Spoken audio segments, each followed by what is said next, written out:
This study will be shorter than usual because the passage that we're going to be considering is really a little bit too long for, or too short for one study, and the passage that we'll take up next is a little bit too long to combine the two. So we'll just go with the short one, and then we'll have another study on on Jacob's return from Paddan Aram. So if you recall, last time we looked at Jacob arriving in Paddan Aram, the home of his mother Rebekah, and their grandfather, or his grandfather Abraham, of course, because he was running away from his twin brother Esau after he deceived him out of his blessing from their father Isaac. Now, while he was in Paddan Aram, of course, Jacob married two of his uncle Laban's daughters, Leah and Rachel, and took their two maidservants, Zilpah and Bilhah, as concubines. And together, these four women had borne him 11 of his 12 children. Rachel would still have one more, or 12 sons, I should say, and one daughter, at least, Dinah. And Rachel would later have his youngest son, Benjamin, and tragically she would die in childbirth, giving birth to Benjamin. But we're getting ahead of ourselves again. Now, Jacob had served his uncle Laban for 7 years each for Leah and Rachel, and then he remained in Paddan Aram in Laban's service, and that's where we'll take up the story. In Genesis 30, starting in verse 25, it says, "As soon as Rachel had borne Joseph, Jacob said to Laban, 'Send me away that I may go to my own home and country. Give me my wives and my children, for whom I have served you, that I may go, for you know the service that I have given you.' But Laban said to him, 'If I have found favor in your sight, I have learned by divination,'" and we'll get into that in a minute. That word nahas can mean a few things, and its translation is a little bit problematic, but once again, we'll get into that in a minute. "I have learned by divination that the Lord has blessed you, blessed me because of you. Name your wages, and I will give it." Now, there's a somewhat oversimplified saying in Christianese that God gives us one of three possible answers to prayer: yes, no, and not right now. Well, if you'll recall from our study of Jacob's dream at Bethel, where he dreamed of the stairway ascending into heaven, God appeared to him from the stairway and from the top, and he said in Genesis 28:15, "Behold, I am with you and will keep you wherever you go, and will bring you back to this land, for I will not leave you until I have done what I have promised you." Now, God is sovereign in all things, and he always keeps his promises. Yet the timing for Jacob's return to Canaan that God had promised wasn't quite right yet. God had other things for Jacob to do in Paddan Aram before sending him back to Canaan. Now, with regard to this Hebrew word nahas, that's translated in the ESV as "I have learned by divination," I think that this, at best, translating this word is a little bit difficult. Some of the modern translations, like the ESV that I'm using, and the NIV and the CSB, render it as "I have learned by divination." But the King James and the New King James translate it as "I have learned by experience." The problem is, to me at least, is the connotation that this word divination has, at least to the modern reader. It implies that there was some sort of occult sign that was given to Laban. But that is, I don't think is really the case. What I think that nahas really means in this verse is that Laban had learned or discerned or divined, which is the sort of old way of saying it, that he had prospered because of Jacob. I think maybe the 1995 version of the New American Standard Bible gets closest to the mark. It says, I have divined that.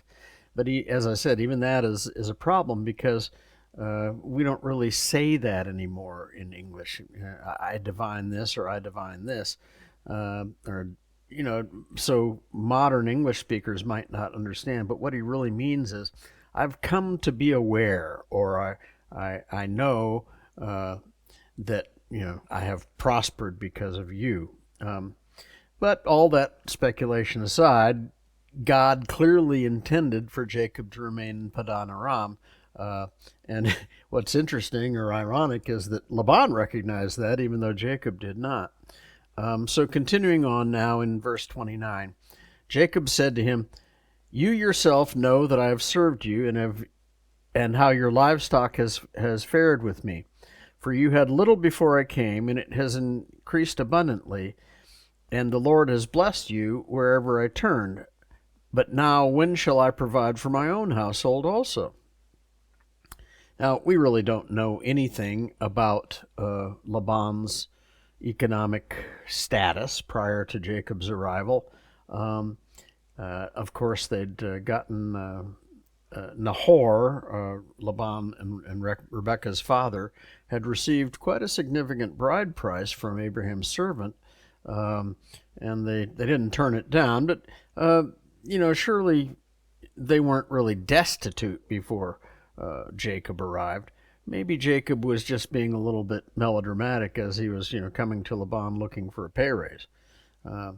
So continuing on in verse 31, it says, he said, what shall I give you? That is Laban. Jacob said, you shall not give me anything, but if you will do this for me, I will again pasture your flock and keep it. Let me pass through all your flock today, removing from it every speckled and spotted sheep and every black lamb, and the spotted and speckled among the goats, and they shall be my wages. So my honesty will answer for me later when you come to look into my wages with you. Every one that is not speckled and spotted among the goats and black among the lambs, if found with me, shall be counted stolen. Laban said, good, let it be as you have said. Now, Jacob's idea for his wages from Laban is intriguing. Clearly, Jacob intended to take some of Laban's livestock as his own. We have to assume that the spotted and speckled sheep and goats and the black lambs were considered inferior for some reason, or Laban might not have been willing to part with them. And furthermore, their coloration would serve as a marker, kind of like a modern-day brand or ear tag to identify Jacob's stock and keep it separate from Laban's. Now, although Laban agreed to this plan, clearly he intended to cheat Jacob, as we'll see next. In verse 35 it says, but that day Laban removed from the male goats that were striped and spotted, and all the female goats that were speckled and spotted, every one that had white on it, and every lamb that was black, and put them in charge of his sons, and he set a distance of 3 days' journey between himself and Jacob pastured the rest of Laban's flock.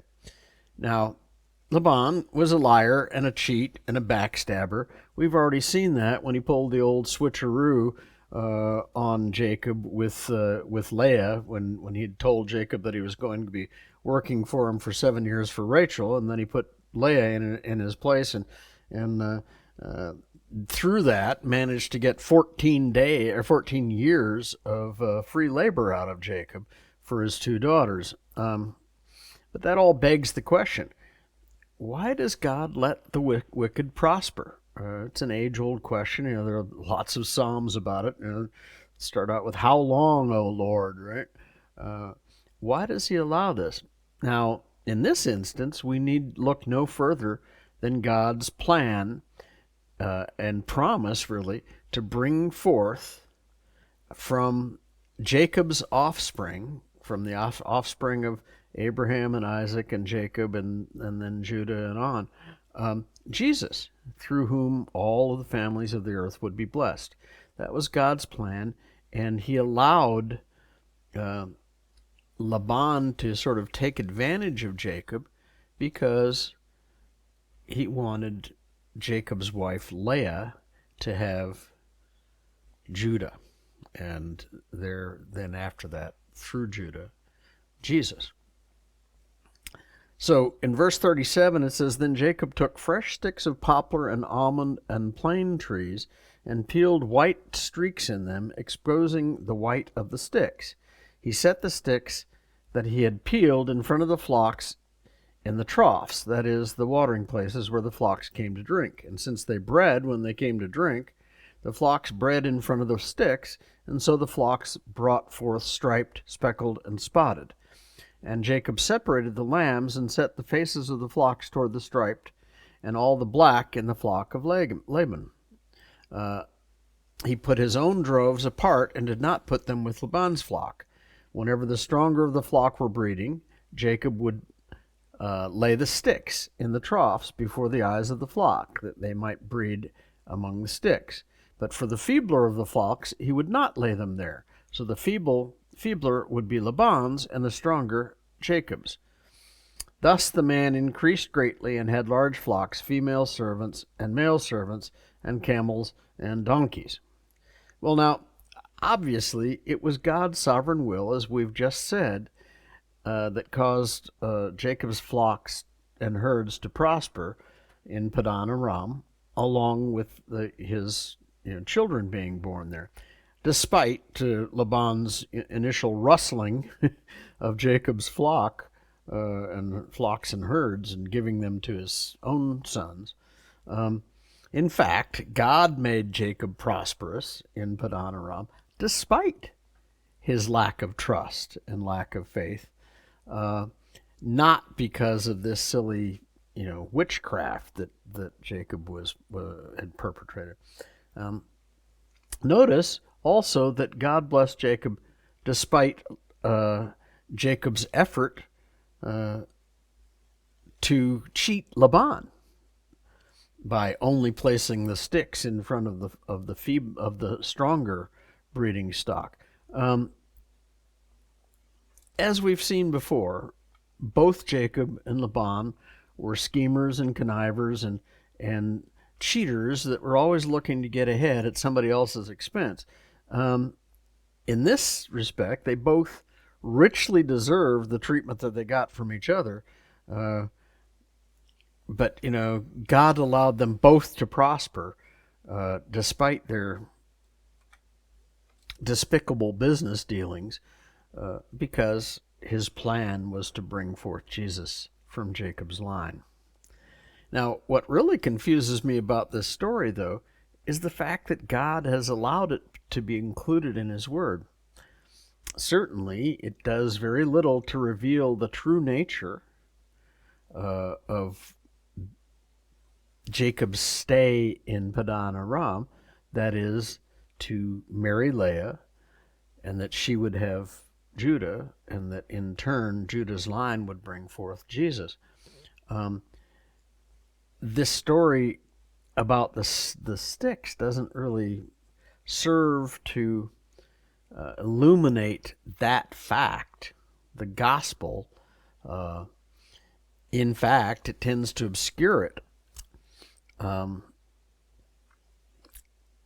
Now, it isn't clear from the narrative whether Laban and Jacob's wives and children were aware of what Jacob was doing with these sticks, or even if they were aware, whether they believed that the sticks had any effect or not. What's even more confounding to me, though, is that Moses, whom God used to write this whole narrative down hundreds of years later, saw fit to include it either because he believed the effect of the sticks, or because God directed him to include it, whether or not he believed in it. Um, but why God allowed that or directed it, I I'm not I'm not understanding. So next time we'll look at Jacob finally returning from Paddan Aram to Canaan uh, after God commanded him to do so when the timing was right. And we'll look at the sort of acrimonious parting that Jacob had with Laban